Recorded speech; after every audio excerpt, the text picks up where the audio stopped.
Hi everybody.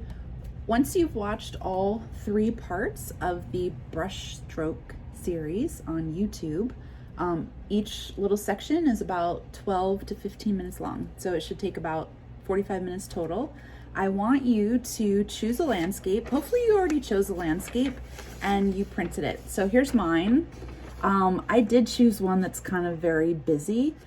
I don't know, I just really loved this scene. This is Jonah here with his little helmet on, and we were going to this outdoor dinner, and it kind of reminds me of Night Cafe by Vincent van Gogh. So I thought, oh, I'm gonna do my own version of it. So I'm not gonna do it in the style of Vincent van Gogh, although I'll say that this is not that far away. This is Andre Derain, and in the video, it does give a little short blurb of Andre Derain. And so I'm gonna make my painting in this style. So as you can see, a lot of it are very short little brush strokes, and then there's also some areas of color that are more solid. So one thing we're gonna do with this painting is we're gonna practice putting down a ground layer first. Last time we made a monochromatic underpainting. This time we're gonna paint the canvas all one color.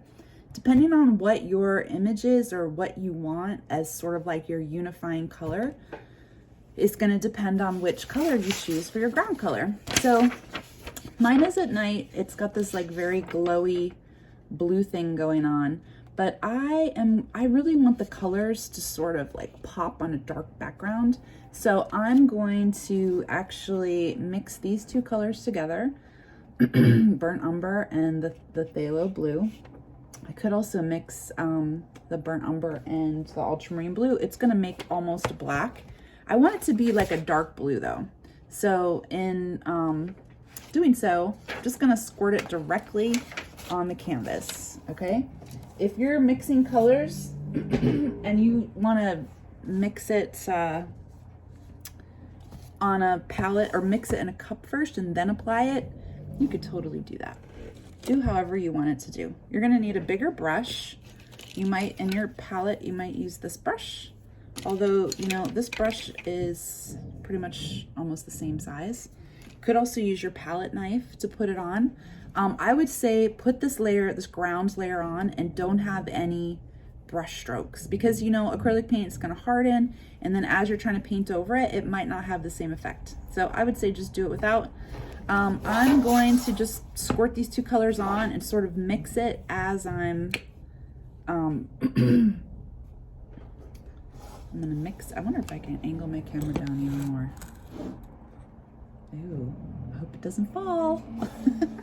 Okay, I'm gonna need probably more paint than this, but I'm just gonna squirt those 2 colors on. I'm gonna use actual brush and I'm gonna mix it like this.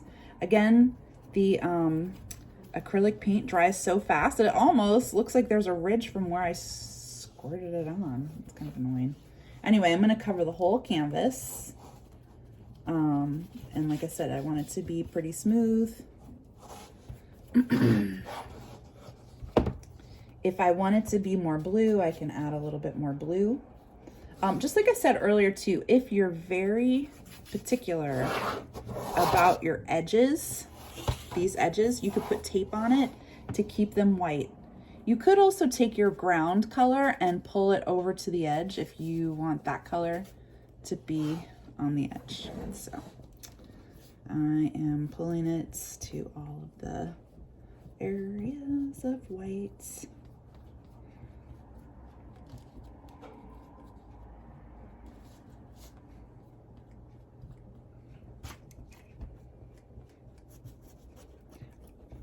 So like if it gets too clumpy in the middle, you know, you can take your palette knife and scoop it. This basically just, you know, helps you move the paint around. So maybe you want to take some of that paint, move it over here.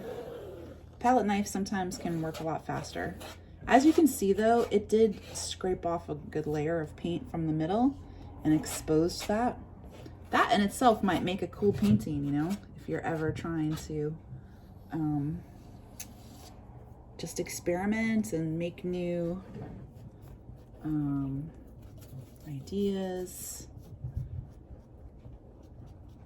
Okay, I don't know if you have to watch me paint this entire thing, but when it's done, it will be like totally one color flat that I'm gonna paint on top of it. Obviously, if I have like yellow or white, like in that image, there are lights that are very light. I'm gonna have to blob the paint on in order to get it to be seen, or I might have to put white down and then paint on top of it. But I'm gonna cross that bridge in the next video. So, okay, so the first step, you should have your ground color on a canvas. You should have your image, your reference. I would say have your reference printed. It will make it easier. If you can just look at it and paint, look and paint. You need to have your reference in front of you. And you also need to decide which artist you're going to make your painting in the style of. So decide that too. Okay, I can't wait to see your paintings. Ciao.